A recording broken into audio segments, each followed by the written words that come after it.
Son las 7 de la mañana con 3 minutos. Escuchan a Radio Colosal en 1000.40 en www.radiocolosal.com. Y recuerden que pueden también seguirnos en Facebook Live a través de nuestro fanpage Radio Colosal. Pueden también en YouTube seguirnos a través de nuestro canal Colosal Ambato. Un saludo cordial, está ya con nosotros el doctor Paulo Jordán, a quien comedidamente le agradecemos su presencia. Gracias por acompañarnos. Vamos a arrancar, vamos a tocar algunos temas. Escuchábamos algunos de los audios que Fernando Balda hizo públicos el día de ayer. A nosotros nos enviaron como 8, ¿no, Ramón? Que todavía no lo hemos podido procesar porque no los presentamos en crudo. Siempre hay groserías y malas palabras, no sé por qué en los últimos tiempos, entonces nos toca hacer esos recortes para que los puedan escuchar. Sí queda una preocupación, ¿no? Y el apuro de Fernando Balda en ponerlos a circular ahora es para deslindarse de la figura del cura Tuárez, porque inclusive hay fotos en las que él está junto a él. Están los dos y muy cercanos y además inclusive por el tipo son muy parecidos. Parecieren que fuera familia. Y aparte de aquello, todo esto le obliga a Balda a acelerar para tratar de desligarse de la imagen del cura Tuárez. ¿Qué pasa con esto? ¿Cuál es tu opinión? Una banda peligrosa en la que se pedían por millones de dólares para nombramientos, que se utilizaba con tranquilidad el nombre de la primera dama, el nombre del amigo del presidente, me estoy refiriendo al comandante Juan, al camarada Juan, es decir, al ex ministro de gobierno, el señor Gustavo Larrea. Y uno termina diciendo, bueno, ¿qué mismo pasa? ¿Qué hay detrás de todo esto? Bienvenido. Buenos días, Fernando, Ramón, a todos los amigos que están con nosotros todos los sábados. Nos miran, como dijo Ramón, por YouTube, por el Facebook Live, por la radio. Siempre es gratificante estar aquí en la radio. Lo que tú dices, creo que el gobierno tiene que investigar esto. A fondo. A fondo. Hay mucha gente involucrada. Se ha tomado los nombres, como tú dices, de la primera dama. ¿Se habrán tomado? Se han tomado el nombre del camarada Juan. Se han tomado el nombre de Cuesta. ¿Se habrán tomado? ¿O sí tenían relación? Eso hay que investigar. Eso hay que establecerse y creo que el gobierno debe ser uno de los más interesados en que esto se clarifique. Porque aquí no estamos hablando, pues, no de que le pida unos $2,000, unos $5,000. Aquí hablamos de algunos millones de dólares. Desde 4 a 20 millones de dólares, dependiendo del cargo. Entonces, creo que esto no puede... 20 millones para cargos de la aduana. No debería quedar así tan simple como se lo ha tomado, ¿no? Claro, cura Tuárez ya está preso, pero habrá que investigarse bien y establecerse los responsables. Porque no creo que lo tomen así tan fácilmente en nombre de la primera dama, pues, ¿no? Y uno termina preocupado. ¿Qué relación, qué amistades ha habido ahí, pues, no? ¿Y qué pasó con la primera dama? Porque también hubieron una serie de denuncias que no se aclaran referentes a temas medios oscuros antes del cura Tuárez. Es decir, ya el nombre de ella venía en circulación, pues.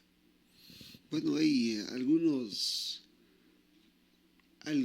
detalles que nos van quedando a nosotros también, porque acuérdate que la señora presidenta del Consejo de la Judicatura también se habla que es familiar, ¿no? Uh-huh. Directo. Entonces, hay muchos cuestionamientos también ya para la primera dama, para el mismo presidente. Pero claro, el tema de el caso INA Papers. Entonces, hay muchos temas que nos queda debido el gobierno, porque mucho se ha denunciado, mucho se ha hablado, se ha dicho mucho sobre que sí iba a ser una especie de intervención quirúrgica a la corrupción. Una cirugía mayor a la corrupción. Cirugía la mayor, pero en la práctica todo se va quedando, ¿no? Se va diluyendo en el camino, y eso es lo que los ecuatorianos no deberíamos permitir, pues. En la práctica la cirugía no existe, no se ha hecho absolutamente nada, y la corrupción sigue campeante. Mira, esta semana, la fiscal, con sorpresa para muchos, decide no acusar a Sofía Espín, la ex asambleísta. ¿Quién es Sofía Espín? La persona que se puso una peluca, que se puso unas gafas, que evadió los controles, que no utilizó su cédula ni su nombre y que entró para hablar, y se dice para amenazar y amedrentar a una testigo importante, me parece que era Pamela Martínez, en el caso que inculpaba directamente La mujer, al señor Correa. La oficial. Ah, sí, la oficial de policía. La oficial de policía. Ya. Pasó directo. Y cuando se denuncia aquello, el tema empieza. ¿Qué dice la fiscal actual? Que se le estaba acusando de un delito que no se puede comprobar. No se le acusaba de suplantación de persona, no se le acusaba de amedrentamiento, no se le acusaba de confabular para engañar a la justicia. Se le estaba acusando de asociación ilícita para delinquir, no sé exactamente bien el término, y eso dice la fiscal, dice es que eso no existe.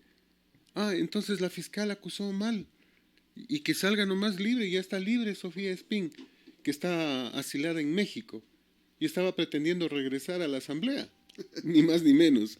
Bueno, uno de los mayores problemas que tiene nuestro país es la impunidad, ¿no? Hay impunidad. Y mientras tú eres un delincuente de cuello blanco de más alto rango, tienes todas las posibilidades de salir inmune, pues, ¿no? Como que nada pasa. En el caso de Sofía Ahora Espín, van a decir que es persecución a Sofía. sí, o sea, seguramente. A veces ya nos pone a dudar esto de realmente de esta independencia que puede existir entre Correa y Moreno, ¿no? Claro. Porque a veces hay muchos detalles que nos van poniendo ya en tela de duda. Se ha denunciado muchísimo, pero no hay presos, pues. Más que Glass. No hay más. Ahora mismo el caso de No hay un solo caso contra Correa en los que Correa haya sido sindicado.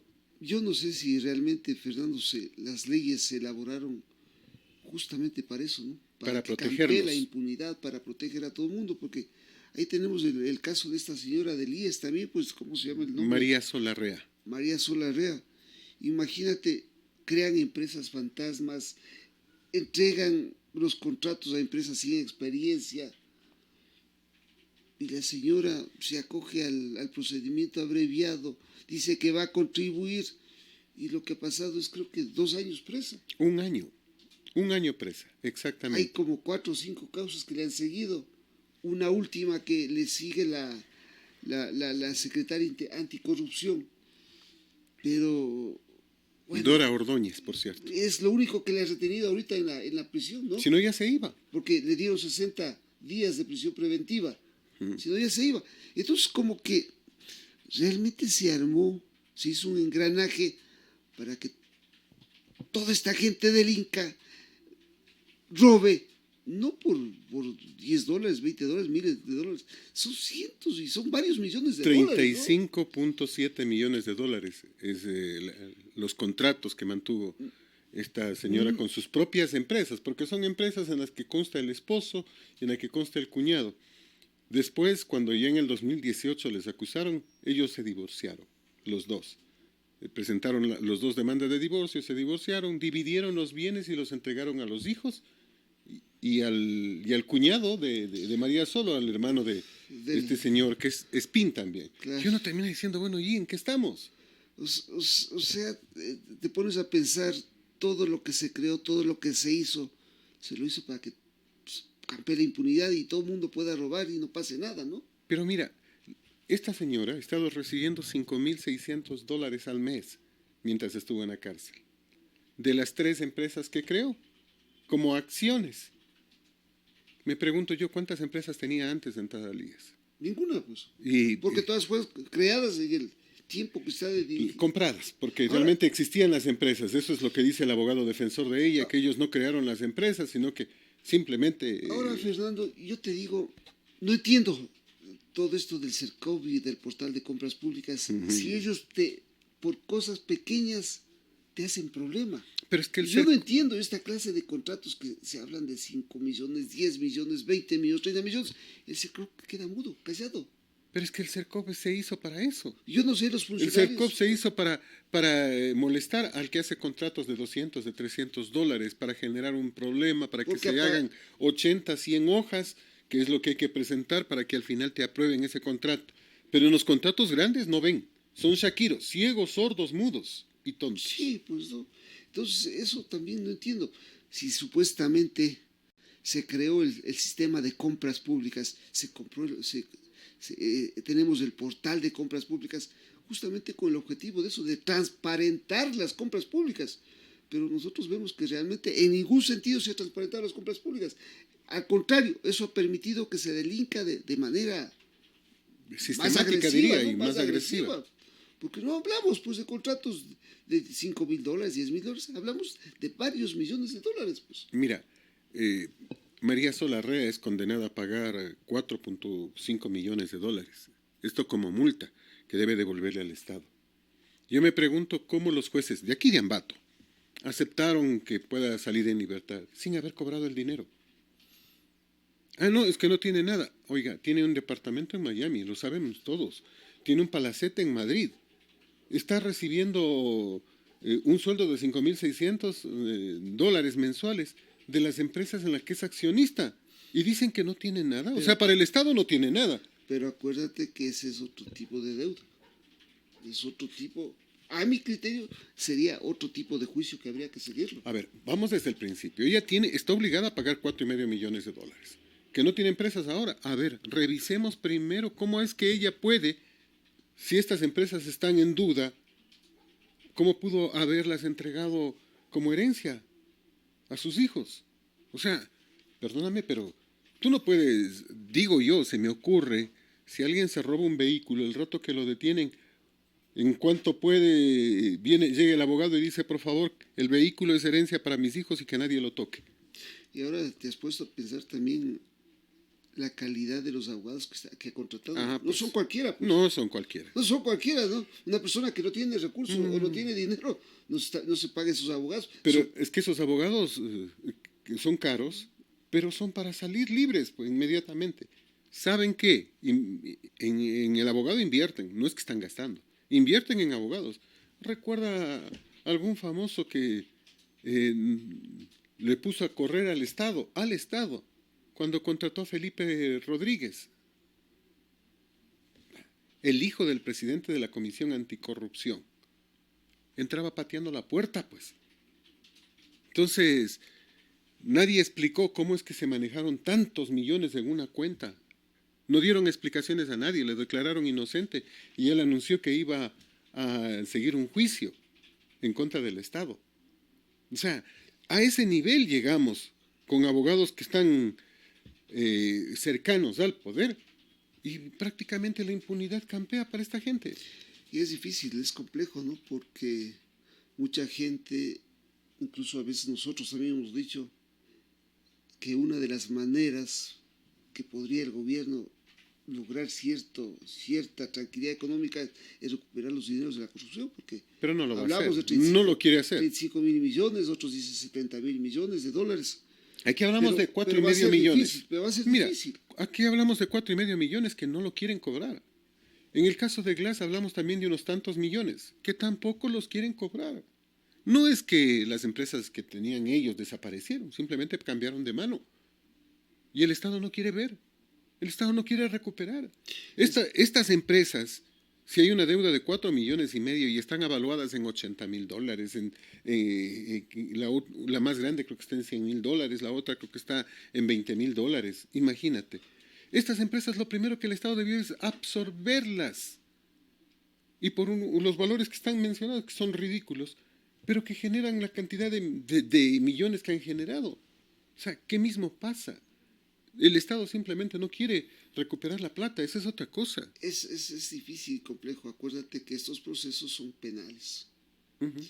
La recuperación de los 4,500,000 dólares, los 4 millones... Pero eso consta en la sentencia. En este caso, igual en el caso del tío de Glass, como que ya serían otro tipo de procesos para poder recuperar el Estado. Ya serían juicios civiles. A ver, sigan los juicios civiles si quieren. Pero aquí no puede recuperar la libertad de una persona cuando no ha cumplido la sentencia. Acuérdate que no hay cárcel por deudas. A ver, yo sigo insistiendo. Estos son delitos especiales de cuello blanco. Si es que hay que reformar la ley, tienen que reformarla. No puede manejarse de esta forma. Es que la ley no es retroactiva. No es retroactiva. Ese es otro tema. Y siempre encontrarán una norma para burlar la ley. Entonces, que nos sigan robando. Ese es el problema. Es que lamentablemente las leyes se fabricaron, yo creo que pensando en esto, pues. Pensando en esto. Pero te digo, lamentablemente el gobierno, no solo esta es una manera para poder recuperar los recursos públicos, no ha tomado las decisiones en el caso de renegociar los contratos con China, pues, con Tailandia, con PetroChina y con Tailandia. Ahí también hay $4 que se van por cada barril de petróleo, pero no ha tenido la interés. Y son millones no de tiene la de capacidad para renegociar sus contratos. Esos $4 por barril significan anualmente alrededor de 2.800 millones de dólares. 2.800 millones de dólares. Que no quieren renegociar. O sea, este gobierno es el mismo que el del señor Correa. Exactamente el mismo gobierno. No hay un cambio. Y el problema es la indecisión también, ¿no? No sé si Correa a lo mejor tenía más decisión o nos venía decir que tiene decisión, porque a la larga todos estos problemas de corrupción, todos estos problemas económicos son una derivación también de la época de Correa, ¿no? Son de Correa. Porque pues. si bien Moreno se ha endeudado también para poder ir cubriendo deudas, tampoco ha hecho nada para poder mejorar la situación, recuperar el dinero, renegociar las deudas, o sea, alargar los plazos o lo que sea. No lo ha hecho. Ni lo va a hacer, lastimosamente. Este tema de la justicia siempre nos queda debiendo y nos preocupa. Pero ¿qué hacemos? Esa es la pregunta. Con leyes que son prodelincuenciales y que no ayudan definitivamente en nada al Estado, que nos retroceden y que dicen que son de avanzada para los pillos, pero no para la gente honesta. Me quedo pensando en el Consejo Nacional Electoral. Habíamos hablado ya sobre este tema, sobre esta serie de vínculos que existen. El día lunes aparece Diana Tamaín muy suelta de huesos, así que dice que ella está acostumbrada a este tipo de cosas y que no va a renunciar. Y que ella no es responsable. Y que no es responsable. Que Estela Acero, la que le contrató al hoyo, que los tiene en el hoyo. Yo aquí en la cabeza, pues, ¿no? Estamos llegando a lo mismo que decía Correa, pues, ¿no? Uh-huh. Que no ha sabido. No se ha enterado. No se ha enterado. Y no puede decir eso, porque Enrique Pita y el señor vicepresidente de esta entidad, siempre se me ve el nombre del caballero, Luis Verde Soto, le informaron y le dijeron que estaba poniendo a manejar el proceso electoral a una persona que tenía 34 juicios, unos por estafa, otros acusados directamente de robo, tenía de todo, hasta juicio por alimentos. Y lo pusieron a él. ¿Qué garantía puede tener el país con esto? Creo que estamos llegando a un nivel de degradación moral, ética. Si tú eres cabeza de una institución, justamente te pagan por eso, por la responsabilidad que asumes. Pues, ¿no? Y si tú cometes errores garrafales, como los ha cometido en este lapso de tiempo. Hace poquito nada más se quedaron sin dinero, tenían 7 millones de dólares. Y al final, por inacción, por incapacidad, por inoperancia, llegó el Estado y dijo: esos 7 millones no están en ningún presupuesto. Y se los quitó, porque es lo normal. Les tocó estar rogando para que devuelvan una parte del dinero y además no tenían ni para pagar los sueldos. Llegaron a ese nivel. Es por la incompetencia en el manejo, pues. Es que hay un desconocimiento administrativo. Es que tenían que estar presupuestados esos dineros, porque si está presupuestado, dice: esto lo voy a ocupar para esto, el Estado no se puede llevar. Pero si están en el aire, a fin de año el Estado se lleva los dineros. Pues. Es que se presupuesta y la idea es que tú ejecutes durante el año. Claro. Pues no. Si no ejecutas y los recursos están ahí, el Estado está escaso de recursos. Necesitando recursos. ¿Qué necesita? Tiene que retirarlos. Pues, ¿no? Y eso es lo que pasa. Y lo normal es que esos recursos se pierden. Lo normal es que esos recursos se pierden. El rato que el Estado vio que no ejecutaste, se llevó la plata. Pero te digo, me da pena con esta señora Tamay porque es la cabeza. Ha sido la cabeza. Y no tiene la sensibilidad, porque el Consejo Nacional Electoral es uno de los poderes del Estado. Y no tiene la sensibilidad de decir: ¿saben qué? Yo he cometido muchos errores y me hago a un costado. A mí no me da pena, me da vergüenza que haya gente como ella. O sea, simplemente aferrada a un cargo en medio de la tempestad, en el ojo de la tormenta, y no le interesa zafarse para nada. No tiene un ápice de vergüenza. O sea, ella se va a quedar ahí como sea. Eso lo anticipó ya. ¿Y quién nos garantiza con estos? No, pues nadie.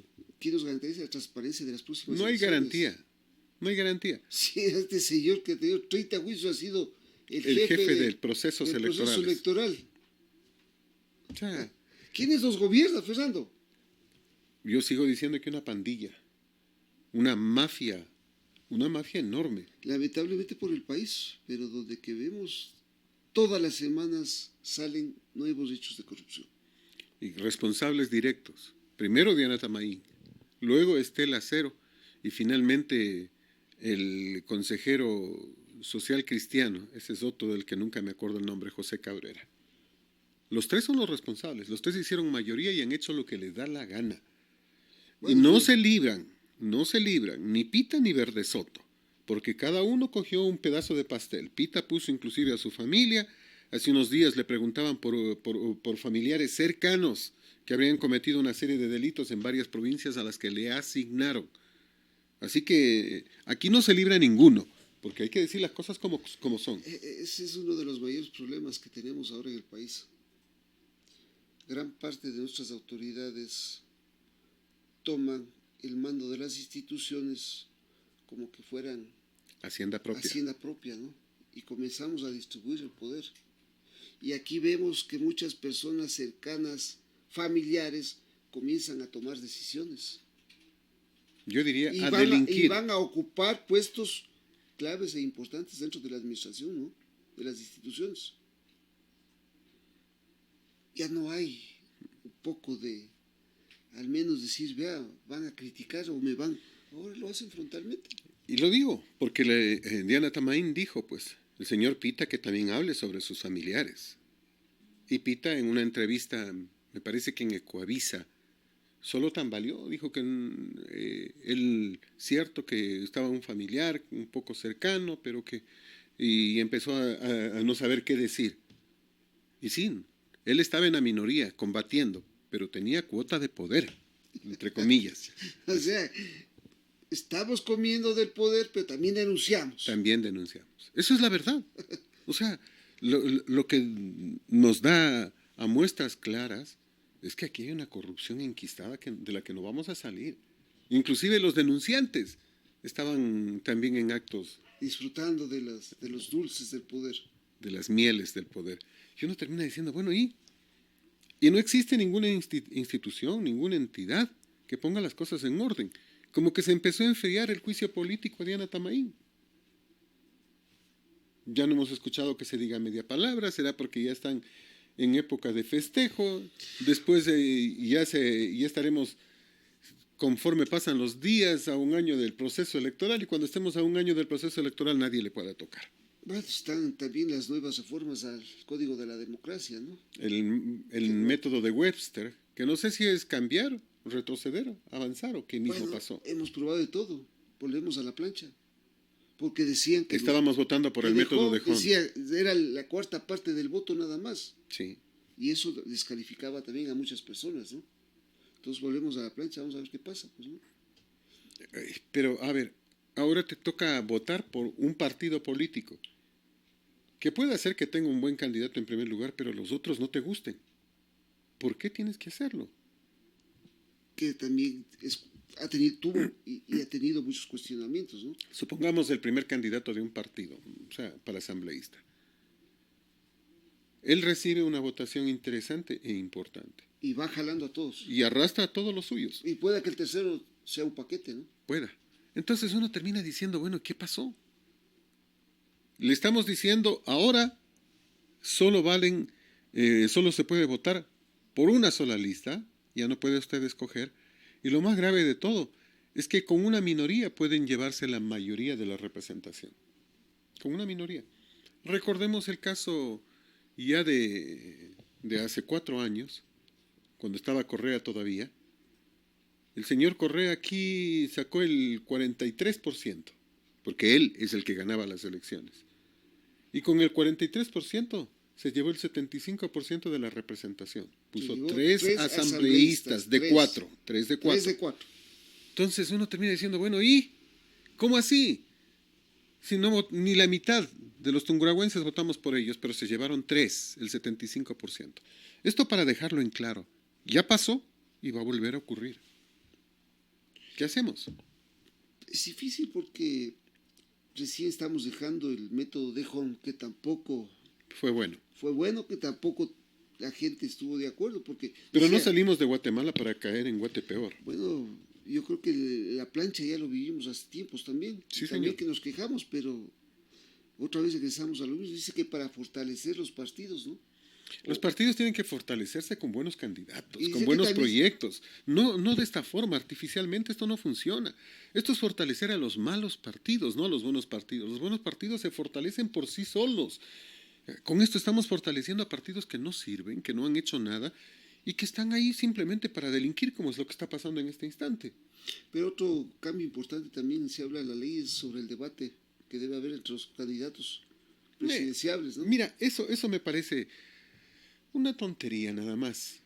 Depende de quién maneje el debate y cómo lo manejen, para saber si es bueno, Pero malo, hay pésimo, gente peor. que gana la presidencia sin debatir. Acuérdate, Moreno, Sí, nunca debatió. nunca debatió.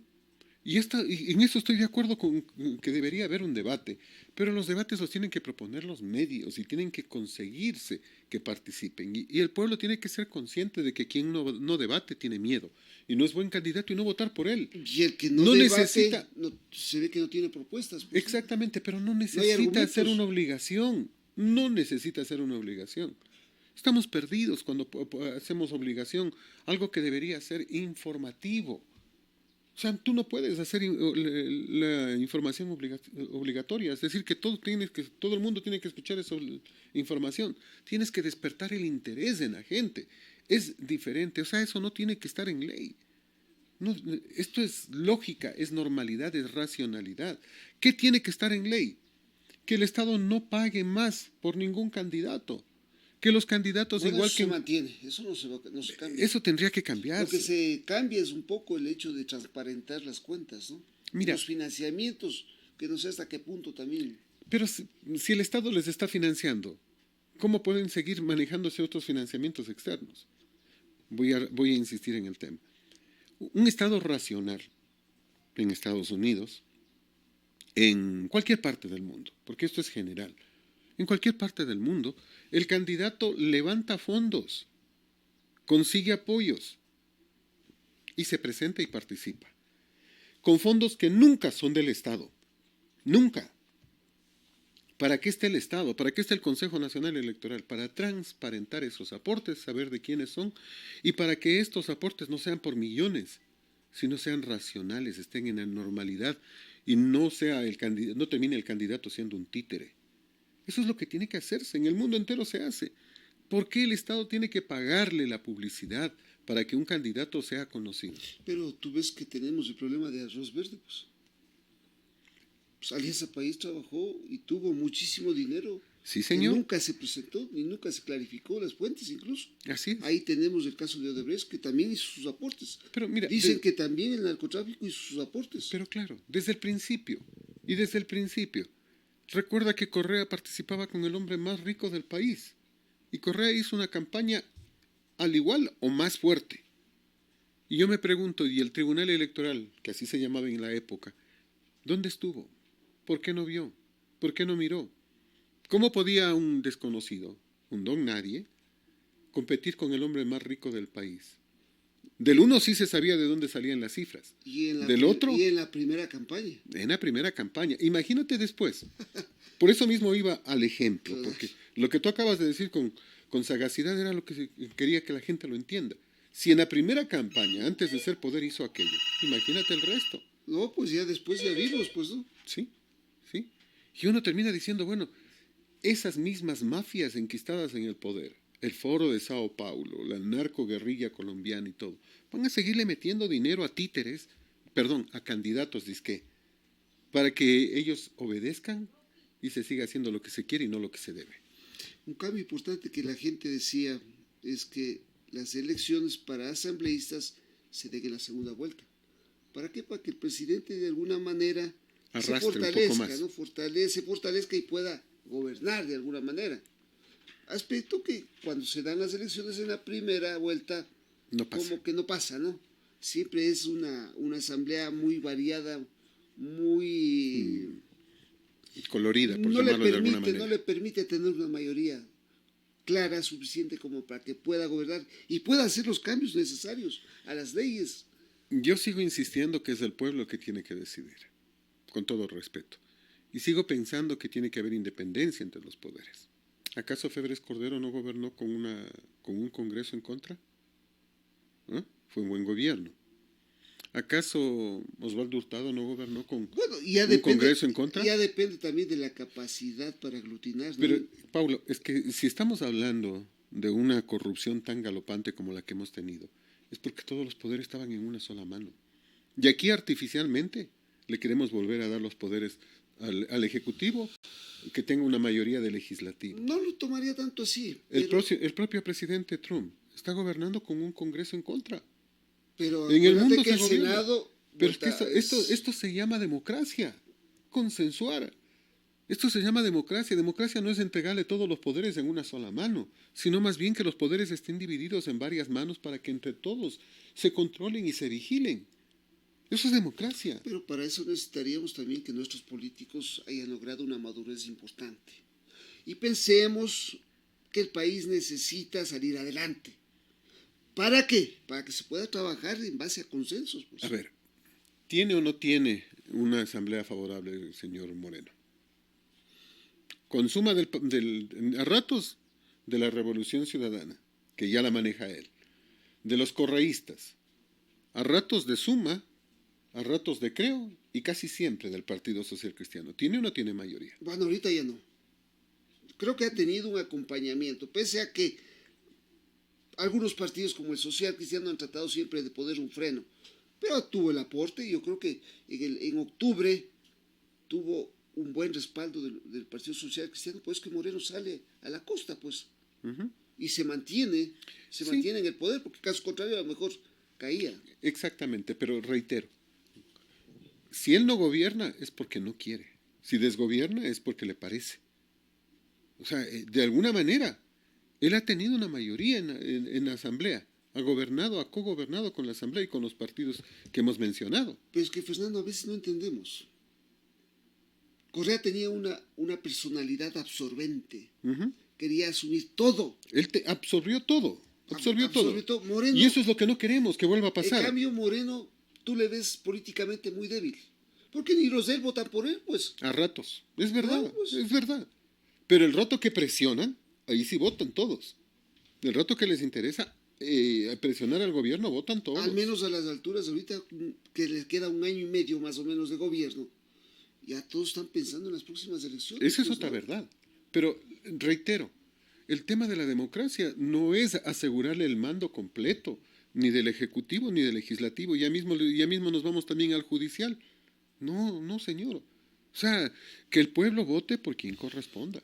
Es mi criterio. Fernando, muy de acuerdo con eso, pero creo que necesitamos también cierta madurez, porque necesitamos también, el gobierno necesita tomar ciertas decisiones y para eso necesita el apoyo de determinados partidos políticos, pues.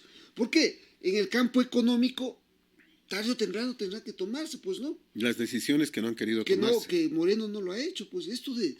Por ejemplo, esto de renegociar es urgente. La deuda con PetroChina, con Tailandia, tiene que hacerlo. Con la propia pues. China. Es urgente. Eso no lo ha hecho. Ni lo quieren hacer, no les interesa. No quieren pelear. Y la única manera de sacar dinero es exprimiéndole al pueblo. Y eso no es lo correcto, porque el pueblo ya no tiene más. Ya no tiene más. Entonces, son estos temas que nos obligan a repensar. ¿Qué es lo que estamos haciendo? Tenemos partidos políticos que dan vergüenza. Partidos políticos que nos repiten a los candidatos todo el tiempo. Partidos políticos en los que solo los familiares tienen derecho. Partidos políticos en que no nos ponen al mejor para elegir, sino al que les da la gana. Entonces, tenemos que democratizar los partidos políticos. O los partidos políticos no se van sintonizando con los nuevos tiempos. Es que no les interesa sintonizarse, ellos son los dueños. O sea, dicen que esto es democracia. Yo insisto que esto es partidocracia. ¿Qué significa partidocracia? Que mandan los partidos políticos. Que mandan los partidos políticos. ¿Qué significa democracia? Que el pueblo es el que decide. En esta figura aparente de democracia, nos dicen, ustedes mandan, escojan entre los que yo digo, y te ponen a los peores. O sea, estás amarrado a una partidocracia porque solo puedes votar por los que ellos nos pongan de candidatos. ¿Y quiénes son esos candidatos? Los secuaces, los obedientes, los familiares, los lamebotas, es decir, los que agachan la cabeza, los que son alfombra. Incondicionales, los guau, los perritos.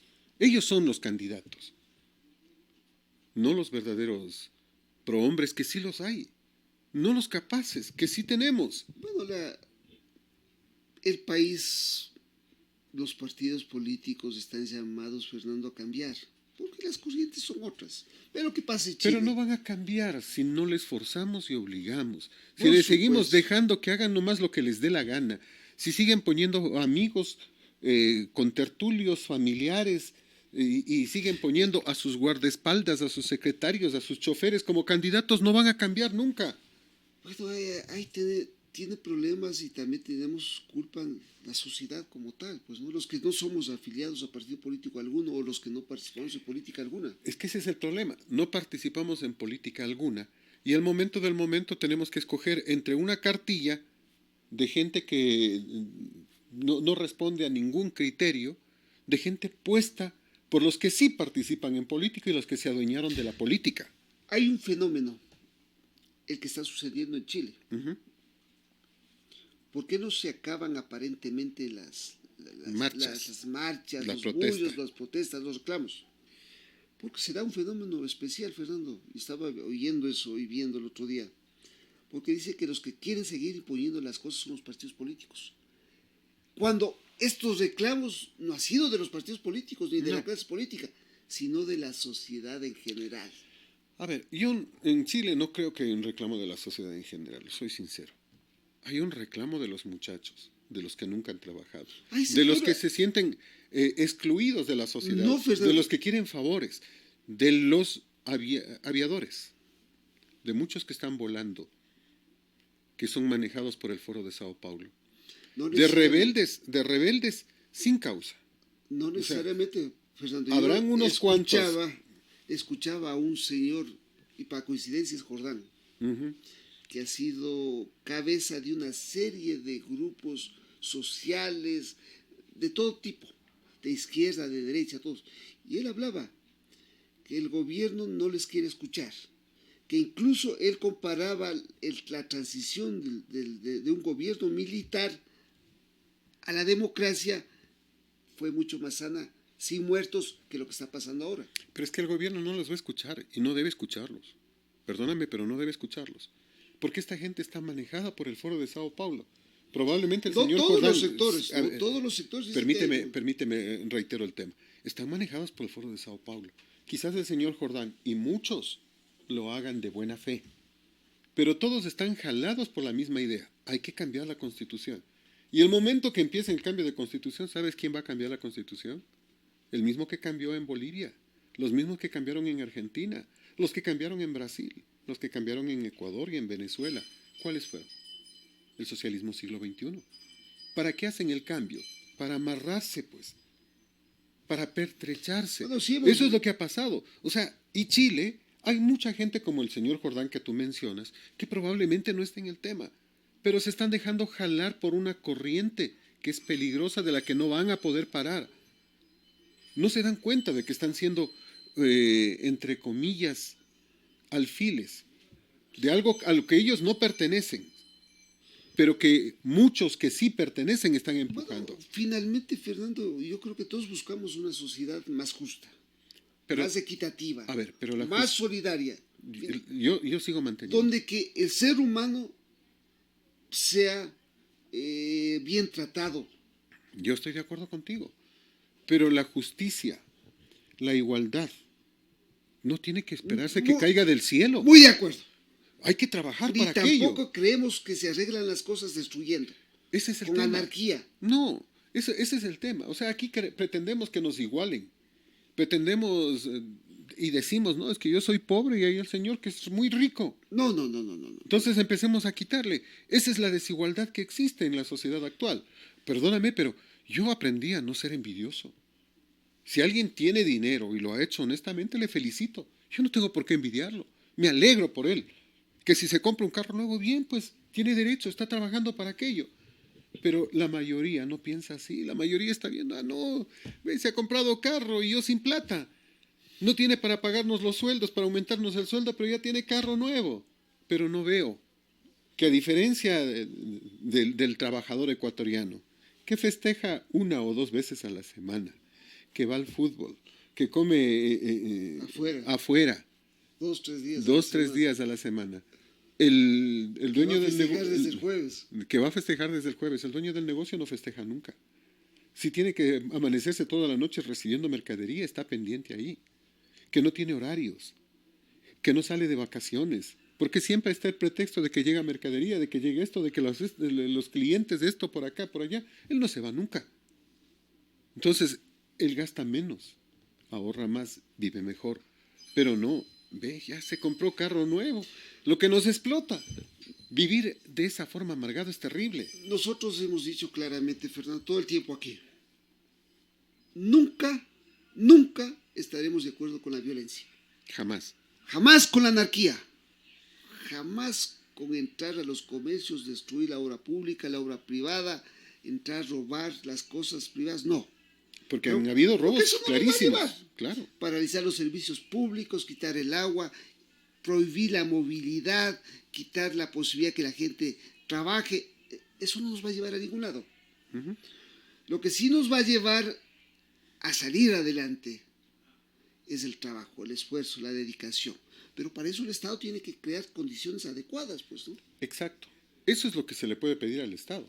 Que sea garante, que revise, que chequee que no haya una derecha o unas empresas que exploten a sus trabajadores. Pero hasta ahí, no más. Y la gente quiere por decreto igualdad. No. O sea, por decreto no se puede conseguir. Los dedos de la mano no son iguales. Y eso es lo que la gente no entiende. Yo creo que en una sociedad, si nosotros vamos a Europa, vamos a Estados Unidos, sociedades donde que hay mayores posibilidades, por eso que nuestra gente va allá, pues, ¿no? Uh-huh. Por eso nuestra gente inmigra a España, inmigra a Italia, porque son sociedades que ofrecen mayores oportunidades y posibilidades de desarrollarse económicamente. Es que, mira, al menos. Ese es el tema. Pero ¿cuántas horas trabajan fuera del país para desarrollarse? Claro. ¿Cuánto ahorro hacen fuera del país para desarrollarse? En el país, en otro país, la gente vive en cuartitos, pues en camas calientes, ¿o no? Sí. Si hicieran el mismo ahorro aquí vivirían tranquilos. Sí. Pero aquí no lo hacen. Si fuéramos más disciplinados. Pero aquí no lo hacen, reitero. Afuera sí. Ese es el tema. Y entonces nosotros volvemos a insistir. Los cambios son importantes y son necesarios. Pero no puedo yo estar diciendo es que la sociedad es injusta porque hay muchos que sí tienen y hay bastantes que no tenemos. No, es que también tiene uno que hacerse cargo de su propia vida. Sin duda. Y yo creo que no podemos vivir en un resentimiento social permanente. Como ha pasado en Chile. Porque lo que estamos viendo es un resentimiento social que salió a flote y que debe haber estado guardado por demasiados años. Lo hemos dicho, la extrema derecha, la extrema izquierda no sirve. No. Una confrontación entre connacionales tampoco tiene sentido. Siempre los extremos son peligrosos. Nunca debe crear una sociedad llena de subsidios tampoco va a permitir que sigamos adelante. Hay que subsidiar a determinados sectores, lo hemos dicho aquí. El Estado sí tiene que ver, pues, por la gente de la tercera edad, por los niños, por los enfermos con enfermedades catastróficas. Que de acuerdo a la ley son responsabilidad del Estado. El Estado pagaría las curaciones, pero no pasa. Hace poco me decían de Solca nada más, que Solca tiene problemas porque no les entrega el dinero el gobierno. Eso lo hizo Correa. Solca recibía, no del gobierno, sino de todos los ciudadanos, una parte de nuestro aporte. Primero de los préstamos y también una parte pequeña, el 0,5% del aporte que hacemos al IES. O sea, la misma cantidad aportábamos nosotros, porque es necesario. Pero el señor Correa dijo, no. ¿Por qué reciben directo? Que pase por el Estado y nosotros les pasamos. Y si necesitan más, les damos. Nunca les dio nada. Correa era así. Bueno, es que él tenía una visión de que el Estado era todo, pues. Él era el Estado. Él era el Estado y el Estado era el que generaba fuentes de empleo, el Estado era el que generaba los recursos y por eso es que comenzamos a caer en estos déficits y estos endeudamientos impresionantes, pues, ¿no? Y yo sí quiero preguntarle a la gente, ¿y por qué le creyeron a Correa? O sea, ¿cómo es que cambiamos como población para pasar a creerle a un cuentero?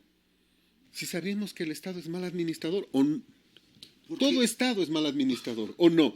¿Y por qué le creímos de que estaba haciendo otra cosa diferente? Porque como dice Correa era gatito, ¿no? O sea, Correa terrible. sabía que quería la gente, pues.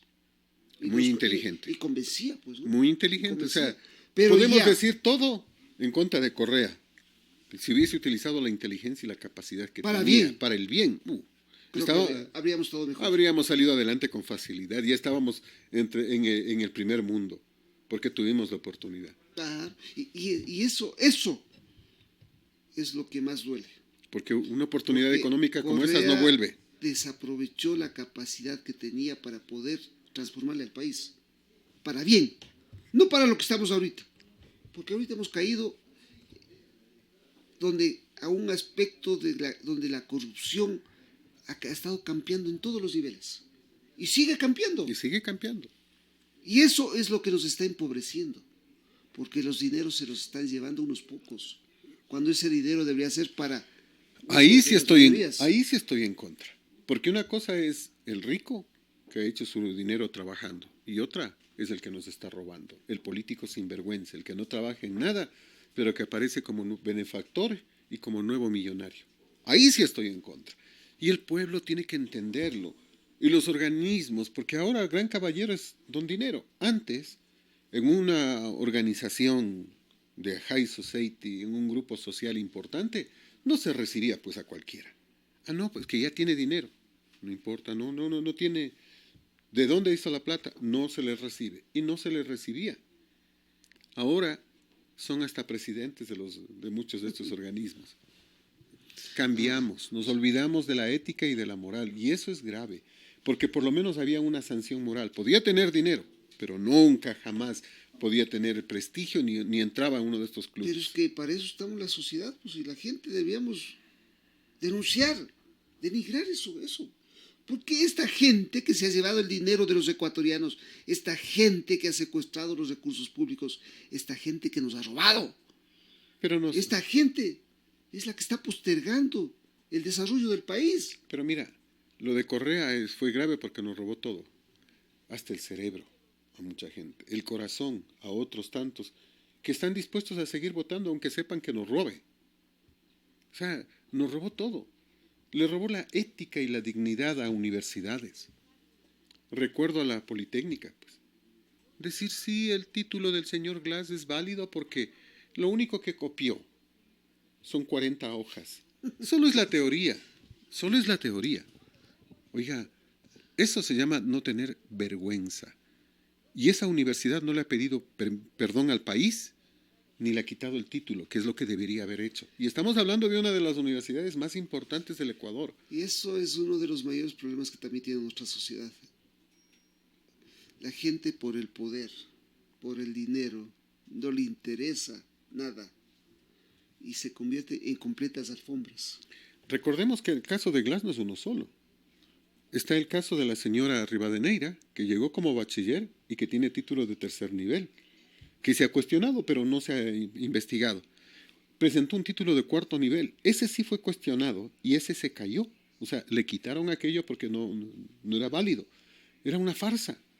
La señora ex vicepresidenta, María Alejandra Vicuña, presenta un título de cuarto nivel y también le quitan porque no correspondía. Y no se han investigado todos los títulos que se han dado, pues. Porque si se revisaran, caramba. Ya muchos de los que hoy ostentan títulos no deberían tenerlos. Recordemos el caso de Delgado, de Pedro Delgado. No tenía título de tercer nivel, pero un organismo internacional le regaló un título de cuarto nivel. Es como decir, no tengo el tercer piso, pero ya construí el cuarto. ¿Sobre cuál? ¿Sobre qué? O sea, no se puede pues hacer pues no puede construir segundo.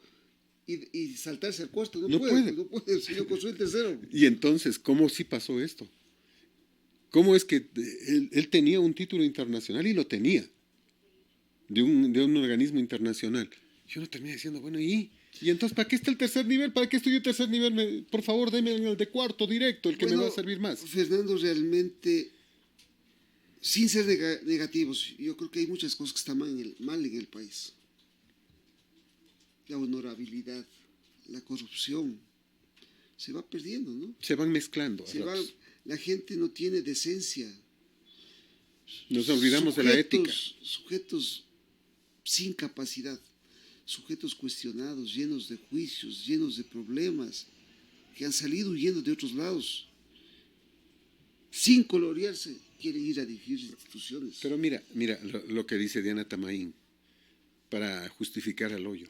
Entonces, sí, supimos que tenía 34 causas, así que mandamos a hacerle una investigación y la investigación no determinó nada. Si no ¿Y por qué tenía que mandar a hacer investigación? Si ya le denuncian que era una persona de libre nombramiento, váyase nomás.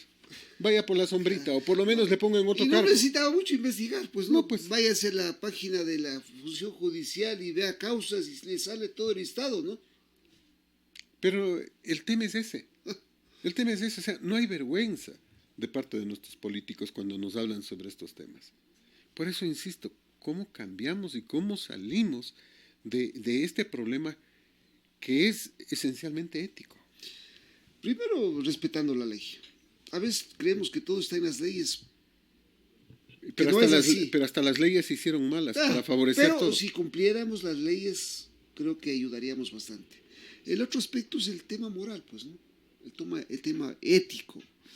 Bueno, ya trabajar con personas que tienen 60, 80 años, 50 años, 40 años es un poco difícil. Tenemos que trabajar con los jóvenes. Pero a los jóvenes les estamos poniendo al correísmo, pues. Los niños tienen rectores y directores puestos por Correa. Uno coge cualquier nombre, cualquiera, de cualquier instituto. Revisa su página de Facebook, su fanpage, y te encuentras correísta. ¿En qué manos están? Entonces se fue Correa, pero el correísmo sigue, tanto en colegios, escuelas y universidades. En el correísmo nos traía profesores venezolanos, cubanos, españoles, y muchos no vinieron a enseñar ciencia, sino a mantener una doctrina. Y mentes frágiles en manos del correísmo. ¿Cómo vamos a cambiar todo? Bueno, aspiremos que estamos próximos a otra elección, aspiremos que venga un gobierno un poco más democrático y un gobierno que entienda que no se trata de adoctrinar a la gente, ¿no? ¿Qué es lo que han estado haciendo? Que no se trata de venderles una ideología por venderles, ¿no? Entender que la gente necesita oportunidades, que la gente necesita trabajo, que la gente necesita llevar dinero para poder mantener a sus hogares, que la gente necesita estabilidad. Mira, y el tema es simple. Tú acabas de tocar un tema que es importante, cuando mencionabas que hay que formar a los jóvenes, al niño. ¿Qué hizo estos partidos? De formarlos. Entendieron que la situación no está en las bases y se tomaron las bases. El tomarse en escuelas, colegios, universidades, el tomarse la educación es adoctrinar. ¿Qué más necesitaban? Manejar los medios de comunicación. Correa manejó medios de comunicación. Correa silenció a muchos periodistas y puso medios favorables. Así de simple. Y ahora el morenismo pretende grabar con valores altísimos imposibles de pagar para el radiodifusor. Entonces, ¿quiénes se van a quedar con las frecuencias?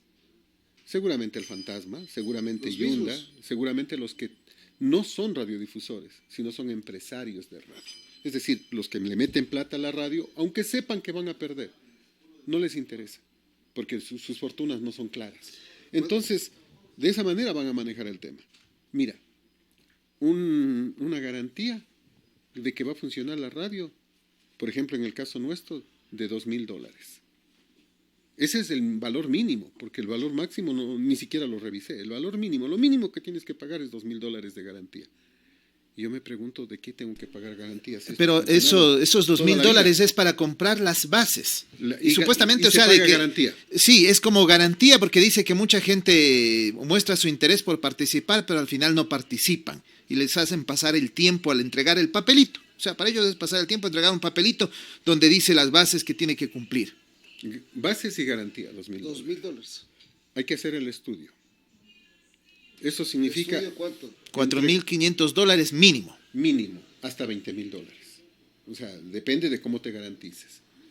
Ya van 2. Si es que te conceden el permiso, $13,000 de contado para firmar el contrato por 15 años. Aparte de que pagas mensualmente. Pero aparte de que hay que darles un cariñito, eso nos lo dijeron a nosotros. $4,500 más dólares de cariñito para asegurarse que les den la frecuencia. Por si acaso. Y después para asegurar, supuestamente para asegurar, dice, ¿no? Que si dan el cariñito, es probable que sí le den. Si sumas todos esos valores, ya estamos hablando de $20,000. Un poco más. Poco más. Y después de eso, recién tienes que buscar el capital para comprar el transmisor, generador de estéreo, antenas, sitio donde va a funcionar, si es que es FM en el Pilizurco, hablar con las comunidades, etcétera, etcétera, etcétera. O sea, ahí recién empieza, después de los poco más de $20,000, recién empieza el tema. Para un negocio que no es negocio. No, escuchen cualquier radio y verán que el número de anunciantes es mínimo. ¿Por qué? Porque vivimos en crisis y lo primero que se borra es la publicidad. O sea, invertir tanto dinero para algo que no es negocio en este instante es terrible. Pero esto es importante porque los medios de comunicación forman conciencia. ¿Qué quieren? Tomarse los medios de comunicación para, igual que antes, decir, todo es una maravilla, ya somos nación del primer mundo, Correa es el milagro ecuatoriano, hemos hecho cosas que son inimaginables, los países del primer mundo nos están copiando. Para eso quieren, para engañar a la gente. ¿Y quiénes se quedarían? Porque eso hay que revisar, ¿no? ¿Quiénes se quedarían? ¿Qué medios podrían quedarse? Los medios del Estado directamente manejados por el gobierno, los otros indirectamente manejados, en manos de universidades estatales, en manos de consejos provinciales, en manos de municipios, los comunitarios, a los que les dan también la frecuencia, a los que les dan, todos los equipos. les adoctrinan, y también, o sea, manejado por el Estado. Y vamos desde el otro lado. ¿Quiénes siguen en el otro lado? Los medios manejados por grupos internacionales, caso por ejemplo del Fantasma González, canales de televisión, estaciones de radio. Mucha gente dirá... De Yunda y compañía. Claro, mucha gente dirá, dice, no, pero es que sí van a haber radios privadas, van a seguir existiendo radios privadas, en provincias van a haber. Lo que pasa es que en provincias están los, ¿cómo diríamos?, los espantapájaros, porque ya no les pertenece a ellos. Ellos son los prestanombres, los testaferros. Entonces... aparentemente la gente en provincias dice, no, pero si el señor tal sigue estando. Sí, sigue estando en nombre, pero él solamente está prestando el nombre, es un testaferro. Y esos son algunos de los temas que la gente no los conoce, pero es importante que los vaya entendiendo. Porque de esta forma el adoctrinamiento va a continuar. ¿Y qué problema para nuestra sociedad y todas las sociedades, ¿no? Cuando no entendemos y no valoramos lo que es vivir en libertad, lo que es vivir en democracia, donde con las limitaciones que todos tenemos, al menos podemos decir algo con lo que no estamos de acuerdo. Porque Dios no quiera caer a un nivel de Cuba, de Venezuela, que mucha gente o de Argentina, donde volvieron a chocar con la misma piedra. Donde que usted no tenga la posibilidad de decir nunca nada, pues, ¿no? O donde que usted ya no pueda actuar por sí mismo. Sí, ese es uno de los temas que preocupa. Entonces, y que seguirá preocupando. Son los desafíos con los cuales nosotros como sociedad nos vamos enfrentando. Ojalá los jóvenes también vayan tomando más conciencia. ¿Cómo? Si quienes los están formando están dedicados a deformarlos. Es la verdad. Es complicado. Pero como sociedad, por lo menos tenemos que denunciar todos estos temas para esperar y pedir cambios. Paulo, como siempre, muchas gracias. Un buen día para todos los oyentes. Gracias a ustedes por acompañarnos. Les invitamos a seguir a través de Colosal, la que sí le dice la verdad.